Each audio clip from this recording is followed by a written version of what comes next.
प्रिय मित्रों, दर्शकों तथा 4 वर्षीय स्नातक के विद्यार्थियों, नई शिक्षा नीति 2020 के तहत बिहार में वर्ष 2023 में चॉइस बेस्ड क्रेडिट सिस्टम को लागू किया गया है। अब आप लोग 4 वर्ष में स्नातक करेंगे। हालांकि इस 4 वर्ष के अंतर्गत 3 वर्ष में भी कुछ लोग स्नातक की डिग्री प्राप्त करेंगे, लेकिन जो 4 वर्षीय करेंगे उनको स्नातकोत्तर यानी एमए में 1 वर्ष की मात्र शिक्षा लेनी पड़ेगी और उन्हें एमए की डिग्री प्राप्त होंगी, या फिर स्नातक करने के बाद प्रत्यक्ष डायरेक्ट शोध वगैरह भी करेंगे, वह तो अलग विषय है। मैं 4 वर्षीय स्नातक में जो फर्स्ट सेमेस्टर का पेपर है पॉलिटिकल साइंस का, अंडरस्टैंडिंग पॉलिटिकल थियरी, उस पर जैसे मैंने सूचना दिया था मैं काम करने जा रहा हूँ। सबसे पहले यह जरूरी होता है कि मैं जो अंडरस्टैंडिंग पॉलिटिकल थियरी है उसके पाठ्यक्रम को स्पष्ट कर दूँ। पाठ्यक्रम की स्पष्टता के बाद एक एक विषय पर मैं आप लोगों को लेक्चर दूंगा और आपको अपनी ज्ञान की सीमा में लाभान्वित करने का प्रयास करूंगा। मित्रों, मेरे विद्यार्थियों, आप अभी देख रहे हैं कि अंडरस्टैंडिंग पॉलिटिकल थियरी पर कोई किताब नहीं है, बाजार में अभी उपलब्ध नहीं है। निश्चित रूप में विद्वत जन इस पर लेखन कर रहे होंगे और द्वितीय सेमेस्टर से निश्चित रूप में इसमें किताब बाजार में समय में पर आने लगेंगी, लेकिन अभी कोई अंडरस्टैंडिंग पॉलिटिकल थियरी पर किताब नहीं है। तो मैंने समझा है कि क्यों नहीं मैं अपनी ज्ञान की सीमा में जो मेजर, माइनर और मल्टी डिसिप्लिनरी जो कोर्स हैं उन पर आपको जानकारी दूं। विद्यार्थियों, यह स्पष्ट कर दूं कि जो ऑनर्स करने वाले हैं, जैसे आप राजनीति विज्ञान में ऑनर्स कर रहे हैं तो आपका पेपर मेजर कहा जाएगा, और उसके साइड में जैसे ट्रेडिशनल जब बीए हम लोग करते थे तो उसमें जो सब्सिडी होता था उसी नेचर का माइनर कोर्स होंगे, और फिर एक और मल्टी डिसिप्लिनरी कोर्स हैं। तीनों स्ट्रीम के विद्यार्थियों जिनका मेजर भी हो, माइनर भी हो और मल्टी डिसिप्लिनरी हो, तीनों में ही आपको फर्स्ट सेमेस्टर में अंडरस्टैंडिंग पॉलिटिकल थियरी, राजनीतिक सिद्धांत बोध या राजनीतिक सिद्धांत की समझ की नाम के जो पेपर हैं उनका अध्ययन करना होगा। मैं मेजर कोर्स पर काम करूंगा और माइनर और मल्टी डिसिप्लिनरी के विद्यार्थी उससे ही लाभान्वित हो जाएंगे, क्योंकि आप लोगों को यह मालूम है कि अंडरस्टैंडिंग पॉलिटिकल थियरी जो पेपर है उसमें मेजर का ही पार्ट माइनर और मल्टी डिसिप्लिनरी में है। मैंने आवश्यक समझा है कि आज क्यों नहीं हम अपनी एक एक करके लेक्चर की जब शुरुआत करेंगे उसके पहले पाठ्यक्रम को आपको समझा दें, क्योंकि जब तक आप सिलेबस की बेहतर समझ नहीं रखेंगे आपको विषय वस्तु में आनंद नहीं आएंगे। मैं आपको आश्वस्त कर देना चाहता हूं और कॉलेज में विद्यार्थियों के बीच भी कहता हूं, पुनः आपके से मैं कह रहा हूं कि अंडरस्टैंडिंग पॉलिटिकल थियरी ही नहीं, पूरी पॉलिटिकल साइंस बहुत ही आसान है और रोचक है। आप मेरे साथ बने रहेंगे, एक एक बिंदु पर मैं काम करूंगा। बच्चे हंसते भी हैं जब मैं कहता हूं कि political science is too much easy like a Manohar Pothi, तो बच्चे लोग कहते हैं कि नहीं सर, हम लोगों ने तो सुना है कि पॉलिटिकल साइंस जो है वह टफ है, लेकिन आप इसे मच मच इजी बताते हैं, टू इजी बताते हैं, जैसा कि मनोहर पोथी। आप मेरे साथ 2-4 क्लास करने के बाद मेरी इस वाक्य से सहमत होंगे तो हम समर्थन करेंगे। चलिए मैं विषय वस्तु पर आता हूं और यह बता देता हूं कि अंडरस्टैंडिंग पॉलिटिकल थियरी के अंतर्गत हम लोग क्या पढ़ेंगे। अंडरस्टैंडिंग पॉलिटिकल थियरी के अंतर्गत थोड़ा सिलेबस भी मैंने रखा है, उसको देख लेना आवश्यक समझता हूं। अंडरस्टैंडिंग पॉलिटिकल थियरी के अंतर्गत सबसे पहले तो 4 यूनिट हैं, यूनिट 1, यूनिट 2, 3 और 4, और यूनिट 1 के अंतर्गत मीनिंग ऑफ पॉलिटिक्स पढ़ना है। वास्तव में पॉलिटिकल साइंस का केंद्रीय विषय राजनीति है, और सबसे पहले राजनीति का अर्थ हम लोग देखेंगे। राजनीति के संबंध में जो आम धारणा है, यूनानी धारणा है, उदारवादी धारणा है या मार्क्सवादी धारणा है, इन सब बातों को मैं क्लियर करूंगा और उसके बाद मैं एक्चुअल पॉलिटिकल साइंस का जो विषय पॉलिटिक्स है, जो मोर और मच कंट्रोवर्शियल है, उसको कंसेप्ट को मैं क्लियर करूँगा। मेरे द्वारा सबसे बाद में जब कई अवधारणाएं बता दी जाएंगी तो राजनीति का अर्थ बताया जाएगा। मैं एक लाइन आपको बता दूं कि राजनीति मानवीय गतिविधियां हैं, बौद्धिक, मानवीय, व्यापक, सर्वव्यापी गतिविधि हैं, जिसमें दो या दो से अधिक पक्षों के बीच में अपने अपने स्वार्थ के लिए अंतक्रिया होती है। चलिए विषय वस्तु पढ़ेंगे, उस समय देखेंगे थियराइजिंग ऑफ द पॉलिटिकल। राजनीति विज्ञान के अंतर्गत जो कंसेप्ट डेवलप हुए हैं उन सब का क्रमिक रूप में हम लोग अध्ययन करेंगे। मैं अरस्तु जो राजनीति विज्ञान का जनक है, उस समय से लेकर वर्तमान समय तक जो राजनीति विज्ञान के अंतर्गत परिवर्तन हुए हैं, इन सब बातों को क्रमबद्ध रूप में आपको रखेंगे और उसी में आपको राजनीति विज्ञान की प्रकृति और क्षेत्र की स्पष्टता हो जाएंगी। चूँकि राजनीति विज्ञान की जब शुरुआत हो रही है उस समय परंपरावादी अवधारणाएं सामने आएंगी।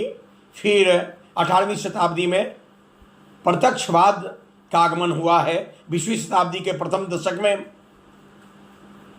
Psychological realism and political realism का कंसेप्ट आ जाता है और 1925 में चार्ल्स मेरियम की पुस्तक न्यू एस्पेक्ट्स ऑफ पॉलिटिक्स से इंटरडिसिप्लिनरी आता है और इन सब का प्रयास होता है कि सेकेंड वर्ल्ड वॉर की समाप्ति के बाद व्यवहारवादी क्रांति अमेरिकी राजनीतिक वैज्ञानिकों के प्रयास से सामने आता है, जिसमें डेविडसन, आमंड, पावल, सील्स, आफ्टर, रॉबर्ट एडॉल जैसे विद्वान हैं।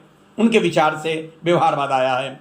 फिर 1970 के दशक में उत्तर व्यवहारवाद आया है। प्रथम यूनिट के अंतर्गत मैं सबसे पहले पॉलिटिक्स का मीनिंग स्पष्ट करूंगा।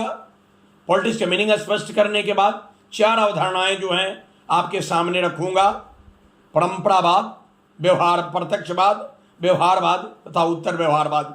प्रत्यक्षवाद नहीं पढ़ना है, लेकिन व्यवहारवाद का पूर्ववर्ती आंदोलन, चूंकि प्रत्यक्षवाद है इसलिए मेरे द्वारा एक छोटी सी लेक्चर प्रत्यक्षवाद पॉजिटिविज्म पर भी दी जाएंगी। और पहले यूनिट में पॉलिटिकल साइंस का नेचर और स्कोप मैं पढ़ाऊंगा। चूंकि पॉलिटिकल साइंस एक सोशल साइंस है और सोशल साइंस होने के नाते चेंज ओरिएंटेड है, इसलिए 400 ईसा पूर्व से लेकर वर्तमान तक पॉलिटिकल साइंस में परिवर्तन हुआ है और परिवर्तन को देखते हुए राजनीति विज्ञान को दो भागों में बांट दिया जाता है: परंपरागत राजनीति विज्ञान और आधुनिक राजनीति विज्ञान, traditional political science and modern political science. और दोनों के मीनिंग, नेचर, स्कोप का हम लोग अलग अलग अध्ययन करेंगे। यही बातें यूनिट फर्स्ट में है और लास्ट में जो पॉलिटिकल थियरी टुडे, आज के संदर्भ में राजनीतिक सिद्धांत और उसका डिक्लाइन और रिसर्जेंस, यानी राजनीतिक सिद्धांत कहाँ तक पतन हो रहा है, क्यों पतन हुआ है, पतन के उत्तरदायी कारण क्या है और क्या उसका रिवाइवल या रिसर्जेंस यानी उत्थान पुनरुत्थान हो रहा है, इन सब बातों की चर्चा हम लोग करेंगे। पहले यूनिट में इतने ही विषय वस्तु हैं। मैं आपको आश्वस्त कर देना चाहता हूं कि लगभग 10 से 12 लेक्चर के अंतर्गत, ऐसे भी 12 नंबर ऑफ लेक्चर्स हैं उस क्रेडिट के अंतर्गत, मैं 12 लेक्चर के अंतर्गत इसको फिनिश करने का प्रयास करूंगा। दूसरा यूनिट हम लोग शुरू करेंगे। दूसरा यूनिट जो है वह schools of political theory, liberal, Marxist and socialist and anarchist, यानी राजनीतिक सिद्धांत के जो अलग अलग दृष्टिकोण हैं उनको हम लोग देखेंगे। इसमें उदारवादी देखेंगे, उदारवाद के संबंध में जानकारी प्राप्त करेंगे। 17वीं शताब्दी के प्रारंभ में मध्यकालीन कुव्यवस्था के विरोध में और पुनर्जागरण और धर्म सुधार आंदोलन के गर्भ से एक विचारधारा का जन्म हुआ है जिसे उदारवाद कहते हैं। मैं बहुत बेहतर ढंग से आपको उदारवाद बताने का प्रयास करूंगा और उदारवाद का फिर क्लासिफिकेशन करूंगा। तो क्लासिकल उदारवाद, कंटेम्पररी यानी क्लासिकल के बाद कंटेम्पररी, और नियो लिबरलिज्म या नौ उदारवाद हम लोग देखेंगे। हालांकि नौ उदारवाद चौथे यूनिट में दे दिया गया है, फिर बाद में हम उसको बताएंगे। दूसरा है मार्क्सिस्ट, समाजवाद वगैरह, मार्क्सवाद, और मार्क्सवाद की अलग अलग शाखाओं पर मैं काम करूंगा। आपको यह स्पष्ट करूंगा कि समाजवाद एक व्यापक अवधारणा है जो शुरुआती दिनों में आदर्शवादी समाजवाद या काल्पनिक समाजवाद है, उसके बाद वैज्ञानिक समाजवाद आया है और बाद में चलकर जो तीसरी धारा है वह आधुनिक समाजवाद है। और तीसरी धारा जो आधुनिक समाजवाद है उसकी 5 प्रमुख शाखाएं: फेबियनवाद, राज्य समाजवाद, श्रमिक संघवाद, यूरो साम्यवाद, यूरोपीय साम्यवाद और लोकतांत्रिक समाजवाद है। जो बीच वाली धारा है जिसको वैज्ञानिक समाजवाद कहते हैं, उससे अलग हटकर व्लादिमीर लेनिन के नेतृत्व में लेनिनवाद आया है। और 1917 के रूसी क्रांति के बाद रूस में आपने देखा कि वैज्ञानिक समाजवाद का रूसीकरण व्लादिमीर लेनिन के द्वारा किया जाता है, जिसे लेनिनवाद कहते हैं। और वैज्ञानिक समाजवाद और लेनिनवाद की बातों को देखते हुए 1949 में माओ जेडोंग के नेतृत्व में माओवाद का आगमन हुआ है। और फिर यह सब समसामयिक मार्क्सवाद है। और इनसे अलग एक धारा चलकर मैन्युस्क्रिप्ट जो कार्ल मार्क्स की थी 1844, उससे प्रभावित होकर फिर नव मार्क्सवाद का आगमन हुआ है। और नव मार्क्सवादी सिद्धांत है जिसके अंतर्गत Althusser, Habermas, Erich Fromm, Antonio Gramsci जैसे विचारकों का अध्ययन करेंगे। विद्यार्थियों, मैं उदारवाद के बाद समाजवाद आपको बता दूंगा और समाजवाद में 4-5 क्लास अलग से लेकर तब मार्क्सवादी अवधारणा को स्पष्ट करूंगा। उसी में समाजवाद और मार्क्सवाद की बातें हो जाएंगी। और एनार्किस्ट हैं, अराजकतावादी। आप देखेंगे कि फिर 21वीं शताब्दी में 1990 के बाद बदलती या परिवर्तित वैश्विक व्यवस्था के अंतर्गत अराजकतावाद अपने महत्व को प्राप्त करना पुनः शुरू कर दिया है। लेकिन उसके पहले आपने देखा कि अराजकतावाद जो राज्य के अस्तित्व में विश्वास नहीं करता, जो राज्यविहीन समाज की बात करता है, उस अराजकतावाद के अंतर्गत एक नहीं अनेक विचारकों का, Godwin, Tolstoy, Bakunin, Karl Marx, Thoreau, Mahatma Gandhi जैसे विचारकों के विचार का हम अध्ययन करते हैं, जिसका एक वाक्य में राज्यविहीन समाज की परिकल्पना करता है। इस अराजकतावादी दृष्टिकोण को देखेंगे। यह दूसरा यूनिट काफ़ी इंटरेस्टिंग होगा और बेसिकली यह पॉलिटिकल साइंस का बैकबोन होगा, हम लोग पढ़ेंगे। तीसरे यूनिट के अंतर्गत approaches to the political theory, normative, historical, legal, institutional, empirical. तीसरा यूनिट के अंतर्गत हम राजनीति विज्ञान को किस रूप में पढ़ें और राजनीति विज्ञान के अध्ययन के उपागम क्या है, मेथड क्या है। वास्तव में सेकेंड वर्ल्ड वॉर की समाप्ति के बाद राजनीति विज्ञान के क्षेत्र में व्यवहारवाद आया और व्यवहारवाद ने मेथड को ज़्यादा एनालिटिकल, एडवांस, कंपैरेटिव, इंपेरिकल बना दिया। लेकिन उसके पहले वाले जो हैं वह परंपरागत है।